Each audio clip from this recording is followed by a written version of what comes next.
Divyavani, Divyavani, Divyavani, Divyavani. My dear brothers and sisters, recently I met one of my relatives with her 2 children. She and her husband worked many years, worked very hard, and they had made successfully, worked very hard and had a successful career. They made wealth and lived happy family life. Their children are above 18 years and they are very smart children. Now the mother tells me that they required some healing. Both the children required some healing. And from their blindness, she says, mother says, my children have some kind of blindness. Father, kindly heal their blindness. Give them some sight. What blindness? What blindness? I asked her. She told me that of our children, they don't join the family prayer. Our children don't join the family prayer. They are not interested in spiritual life nowadays, she says. So they required healing. They need to see the power of prayer. Heal them, heal their blindness, so that they may see the power of prayer. They need to have strong faith to lead a good life, to lead a joyful, happy life, peaceful life, and find contentment in their life. Therefore, they need to see the power of prayer, the power of faith. Heal them from their blindness. They show lethargy towards prayer. They need to overcome their blindness. Therefore, they should have a clear sight. They should have a clear vision of spiritual life. Please heal their blindness. Today's gospel passage is a strong story. Today's gospel is a passage, is a strong story about healing. A man born blind, and gradually he comes to faith in Jesus. This is the gospel story for today's word, liturgy of the word. Do you know that John's gospel is called the spiritual gospel? It has 7 miracles, the 7 signs. These 7 miracles have a main purpose. The purpose is to point to the divinity of our Lord. The miracles have only one main point. That point is to the purpose is to point the divinity of our Lord. They point to who Jesus is, the Son of God. The gospel for the 4th Sunday of Lent is about the healing of the man born blind. It is the 5th of the 7 miracles in John's gospel. This healing confirms Jesus' teaching. I am the light of the world. Whoever follows me will not walk in darkness, but will have the light of life. John chapter 8:12. This is the Jesus teaching, and Jesus today confirms it. Jesus is the light of the world. Jesus come to dispel all darkness. And now Jesus illustrates this fact by opening the eyes of the blind man. Jesus illustrates this, that he is the light of the world. He has come to dispel the darkness. This story of the healing of the blind man,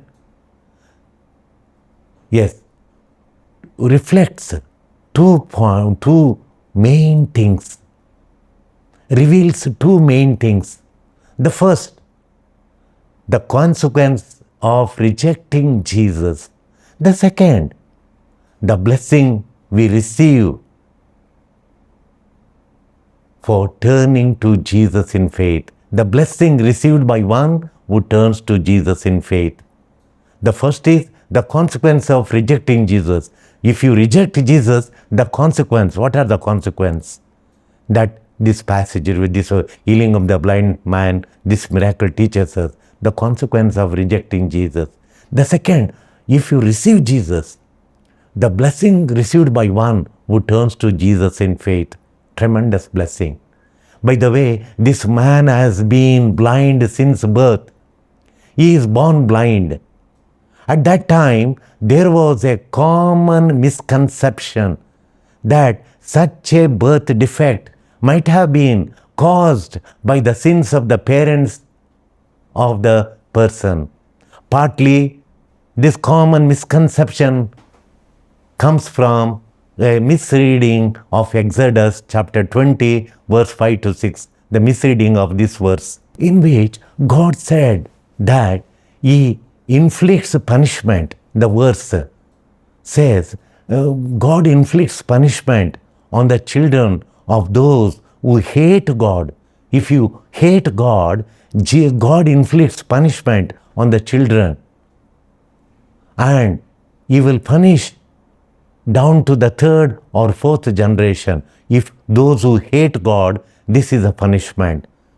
The punishment will visit down to the third or fourth generation. But our Lord makes it clear that this was not the case here. This man's blindness was a result of the natural disorder experienced by humanity as a result of original sin. Because of the original sin, this is the result. The disorder, natural disorder comes to us, and this is a blindness is a natural disorder because of the original sin.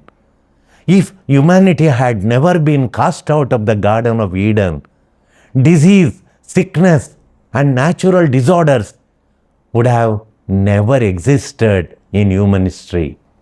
This is the reason we should understand that we are all blind. Blind in the sense being born in the state of original sin. Being born in the original sin is the reason we have to understand that we are all blind. So we are in need of grace of spiritual sight. We are in need of grace of spiritual sight. Jesus takes the initiative. In this case, healing, who takes the initiative? The blind man doesn't go and ask Jesus that you please come and heal. Here Jesus takes the initiative of healing of this blind man. This shows that God's healing action in our lives is always God's initiative. God's healing action in our life, in your life, in my life is always God's initiative.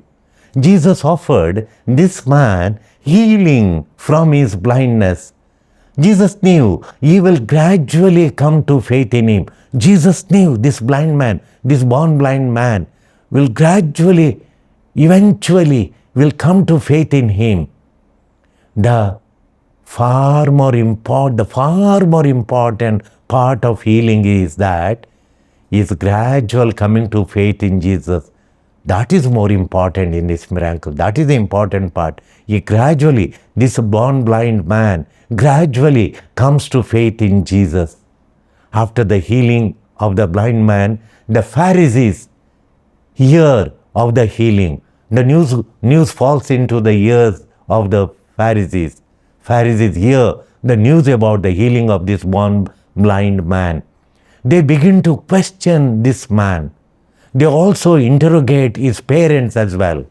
And again, they question the man for a second time. For the first time they question, then they question the parents, then again they start questioning the second time that same man. While asking the question, two things happen. First, the Pharisees slowly become more agitated, more irrational. They lose reason. They become more irrational. and they reject the miracle. They outright reject the miracle and they reject Jesus himself. The Pharisees challenge the man to explain his healing. The man deepens his faith further. He clarifies his conviction. He cries out, I do believe, Lord. I do believe, Lord. He cries out. Then the man worships the Lord Jesus. This story teaches us that when we are given the grace of God, when we are given the grace of God by hearing His holy word and witnessing His mighty works, His mighty hand at work, His mighty miracles, we must make a choice. By the grace of God, we have to make a choice. By hearing the word and seeing the miracles, we should make a choice. Either we will respond in faith, respond in deep and deep faith, and we grow in faith, or we will rationalize what we have heard and what we have seen, and all the miracles that we see, we rationalize and reject God's sovereign action. We reject God's saving action in our lives, in the lives of others. We reject God's saving actions, God's saving miracles. We reject them. It is not possible to remain indifferent, neither this side nor the other side, not belief or not rationalizing. There is no in between. It is not possible to remain indifferent to the gospel when we hear it spoken to us, or when we see its effect changing us or changing others. On the one hand, the man born blind never moves. On the other hand, the man born blind progressively moves from darkness to light. He moves from darkness to light. Initially, he refers to Jesus as simply the man who healed me. See how he progresses. Just let us reflect how the born blind man, after healing, he progresses in his faith. Initially refers to Jesus as simply the man healed me. Next, he describes Jesus as prophet. From just a man healed me, now he says Jesus is as prophet. Then, while questioning the second time, he tells that Jesus must be from God. Jesus must be from God, he tells. And finally, he believes in Jesus as Son of Man and worships Jesus. He adores Jesus. He worships Jesus. See the progress of the man, progress of his faith from initial stage to the final stage. Moves deeper and deeper into the life of faith. His faith grows stronger and stronger and become firm faith in Jesus. On the other hand, dear brothers and sisters, you know what? The Pharisees, who thought they had the light, plunged deeper into darkness. They plunged deeper into darkness. They acknowledge the miracle, but they are upset by the violation of Sabbath law. They say that Jesus violated the Sabbath law. He should not have healed this blind man. He should not have done this miracle on this man. They say that you broke the Sabbath law. During the second interrogation, second questioning, they cast a doubt on the authority of the miracle, the authenticity of the miracle.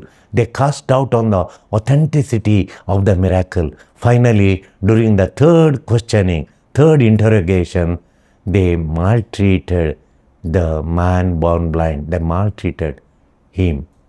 Because they walk in darkness. Their fear of losing their power, the fear of losing their position, the fear of insecurity, the fear of selfishness, self-interest they had, the fear of losing their self-interest, that is selfishness. They refuse to face the truth. They refuse to face the truth and have the joy of seeing a big miracle. how we respond to this miracle, dear brothers and sisters. By the way, how we respond to this miracle? Will we imitate the Pharisees and discount the deep truth this miracle teaches us, the deep truth this miracle conveys us? Or will we be open ourselves to the transforming power of this healing? This healing has a transforming power. It transformed the blind man's life. He became a man of deep faith in Jesus.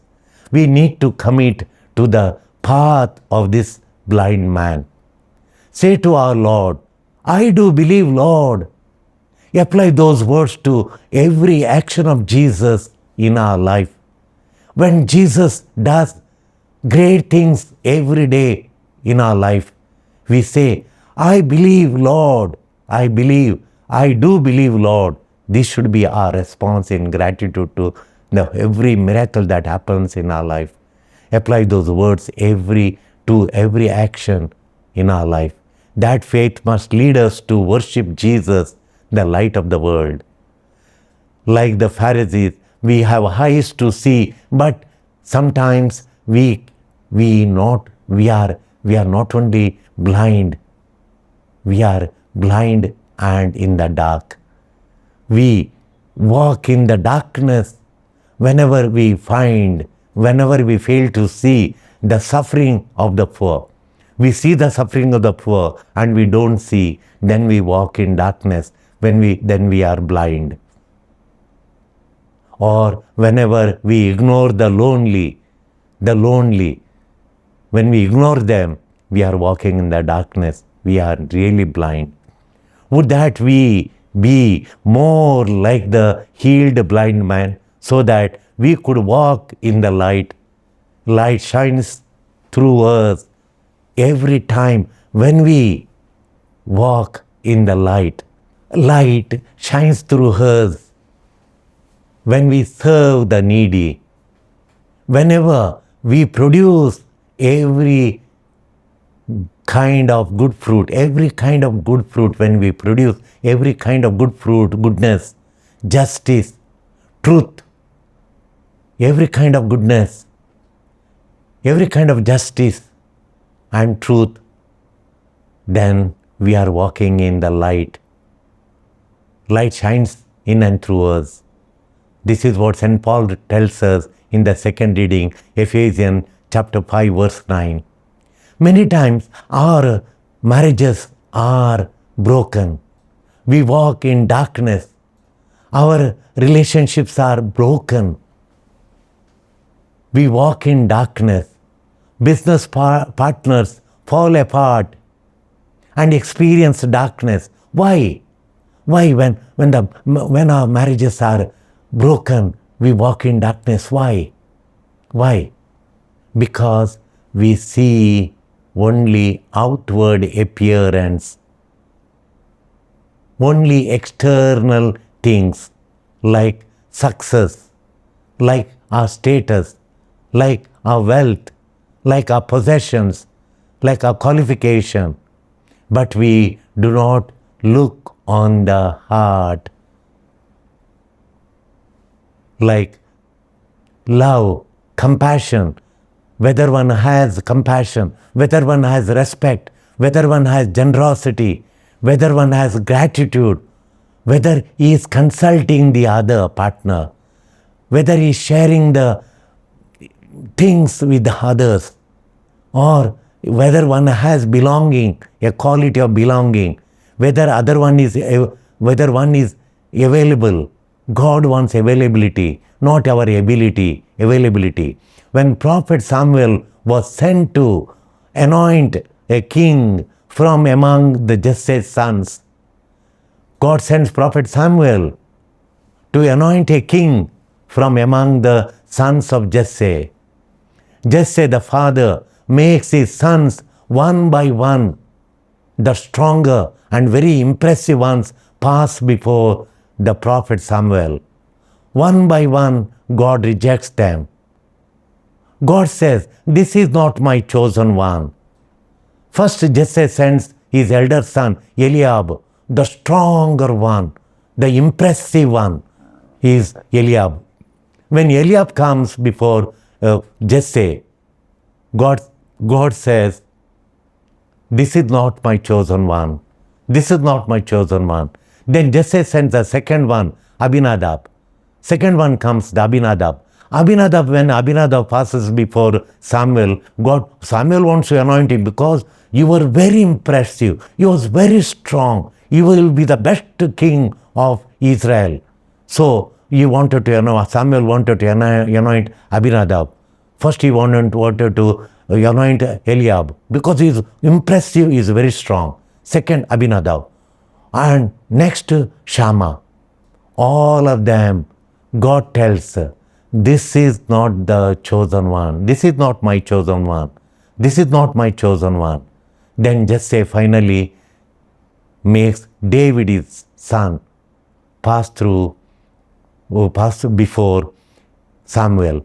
After Jesse sends all his 7 sons, finally Samuel asks whether he has another son.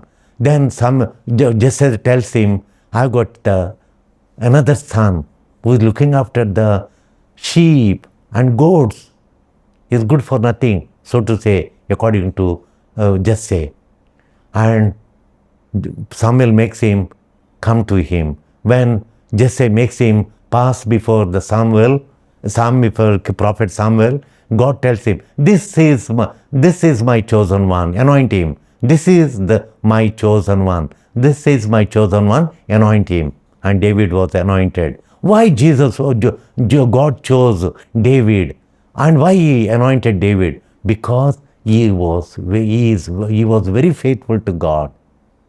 He used to trust God from the bottom of his heart. He used to trust God. He was totally relying on God's prompting, God's guidance. And he lived according to the purpose of God.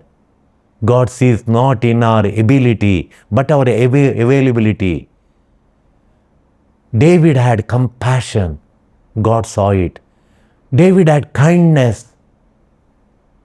David had joy. David had a mind to serve others, serve the needy, help the needy. That is what God sees in us. God wants availability, not our big ability. God works, and God works miracles in the persons who trust Him. We need to pray for the grace of true light so that we may see like God the heart, and we ourselves have faithfulness to God. We trust God at all times and rely on God not only in good times and also good times. In sickness and in health, joy and sorrow, let us trust God and rely on God, and God will lead us to the light of our life. And that light will bring joy, happiness and prosperity to our life. Amen. Divyavani.